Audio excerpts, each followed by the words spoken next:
13ಕ್ಕೂ ಹೆಚ್ಚು ಮಹಿಳೆಯರ ಅಪಹರಣ ಮತ್ತು ಅತ್ಯಾಚಾರ, 4 ಹಿಂದೂ ಪ್ರಾಧ್ಯಾಪಕರ ಮೇಲೆ ಹಲ್ಲೆ ಮತ್ತು ಕ್ರೂರವಾಗಿ ಹತ್ಯೆ, ನರಮೇಧ, ಲೂಟಿ ಸೇರಿ ಹಲವು ದುಷ್ಕೃತ್ಯದಲ್ಲಿ ಭಾಗಿಯಾದವನಿಗೆ ಬಂಪರ್, ಮರಣದಂಡನೆಗೆ ಗುರಿಯಾಗಿದ್ದ ಉಗ್ರನಿಗೆ ಬಾಂಗ್ಲಾ ಸುಪ್ರೀಂನಿಂದ ಖುಲಾಸೆ. ಬಾಂಗ್ಲಾದೇಶದಲ್ಲಿ ಹಿಂದೂಗಳ ನರಮೇಧ, ಅತ್ಯಾಚಾರ ಸೇರಿ ಇತರೆ ಪ್ರಕರಣದಲ್ಲಿ ಮರಣದಂಡನೆ ಶಿಕ್ಷೆ ಅನುಭವಿಸುತ್ತಿದ್ದ ಜಮಾತ್ ನಾಯಕ ರಜಾಕರ್ ಅಜರುಲ್ ಇಸ್ಲಾಂನನ್ನ ಬಾಂಗ್ಲಾದೇಶ ಸುಪ್ರೀಂ ಕೋರ್ಟ್ ಖುಲಾಸೆಗೊಳಿಸಿದೆ. ಅತ್ಯಾಚಾರ, ಹತ್ಯೆ ಪ್ರಕರಣದಲ್ಲಿ ರಜಾಕರ್ನನ್ನ 2012ರಲ್ಲಿ ಬಂಧಿಸಲಾಗಿತ್ತು. ಪಾಕಿಸ್ತಾನಿ ಸೈನ್ಯದ ಜೊತೆ ಸೇರಿ 1256 ಜನರನ್ನ ಹತ್ಯೆ ಮಾಡಿರುವ, 17 ಜನರನ್ನ ಅಪಹರಿಸಿರುವ ಮತ್ತು 13 ಮಹಿಳೆಯರನ್ನ ಅತ್ಯಾಚಾರ ಮಾಡಿರುವ ಆರೋಪ ಇವನ ಮೇಲಿದೆ. ಅಲ್ಲದೆ ಹಲವರಿಗೆ ಚಿತ್ರಹಿಂಸೆ ಮಾಡಿದ್ದಾನೆಂದು ಆರೋಪವಿದೆ. ಈ ಎಲ್ಲ ಅಪರಾಧಗಳು ಸಾಬೀತಾಗಿದ್ದು 2014ರಲ್ಲಿ ಅಂತಾರಾಷ್ಟ್ರೀಯ ಅಪರಾಧ ನ್ಯಾಯಮಂಡಳಿ ಅವನನ್ನ ದೋಷಿ ಎಂದು ಘೋಷಿಸಿತು. ಅಕ್ಟೋಬರ್ 2019ರಲ್ಲಿ ಸುಪ್ರೀಂ ಕೋರ್ಟ್ ಮೇಲ್ಮನವಿ ವಿಭಾಗವು ಆತನ ಮರಣದಂಡನೆಯನ್ನ ಎತ್ತಿ ಹಿಡಿಯಿತು.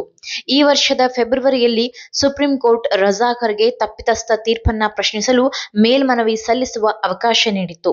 ಈ ಹಿಂದೆ ಶಿಕ್ಷೆ ಮತ್ತು ಮರಣದಂಡನೆಯನ್ನ ಎತ್ತಿ ಹಿಡಿದಿದ್ದ ಮೇಲ್ಮನವಿ ವಿಭಾಗವು ಈ ಉಗ್ರರನ್ನ ಖುಲಾಸೆಗೊಳಿಸಿದೆ.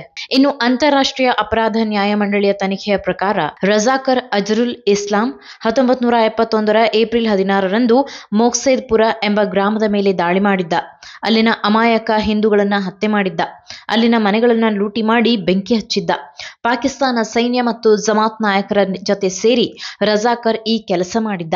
ಅಲ್ಲದೆ ಈತ ಅದೆಷ್ಟು ಕ್ರೂರಿ ಎಂದರೆ 4 ಪ್ರಾಧ್ಯಾಪಕರು ಮತ್ತು ಅದರಲ್ಲಿ ಓರ್ವ ಪ್ರಾಧ್ಯಾಪಕರ ಪತ್ನಿಯನ್ನ ಕರೆತಂದು ಅವರನ್ನ ಕ್ರೂರವಾಗಿ ಹತ್ಯೆ ಮಾಡಿದ್ದ. ಏಕೆಂದರೆ ಅವರೆಲ್ಲ ಹಿಂದೂಗಳಾಗಿದ್ದರು.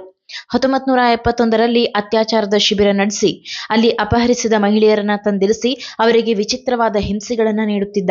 ವಿಕೃತ ಕಾಮಿಯ ರೀತಿ ವರ್ತಿಸಿ ಅವರ ಮೇಲೆ ಅತ್ಯಾಚಾರ ಎಸಗುತ್ತಿದ್ದ. ಇಂಥ ಪಾಪಿಯನ್ನ ಬಾಂಗ್ಲಾ ಸುಪ್ರೀಂ ಕೋರ್ಟ್ ಖುಲಾಸೆಗೊಳಿಸಿರುವುದು ನಿಜಕ್ಕೂ ವಿಪರ್ಯಾಸದ ಸಂಗತಿ. ಈ ಮಾಹಿತಿ ನಿಮ್ಗೆ ಇಷ್ಟವಾಗಿದ್ದಲ್ಲಿ ಈ ಬಗ್ಗೆ ಕಮೆಂಟ್ ಮಾಡಿ, ವಿಡಿಯೋನ ಲೈಕ್ ಮಾಡಿ, ಶೇರ್ ಮಾಡಿ. ನಮ್ಮ ಚಾನೆಲ್ನ ಸಬ್ಸ್ಕ್ರೈಬ್ ಮಾಡದಿದ್ದಲ್ಲಿ ಬೇಗ ಸಬ್ಸ್ಕ್ರೈಬ್ ಮಾಡಿ. ಧನ್ಯವಾದ.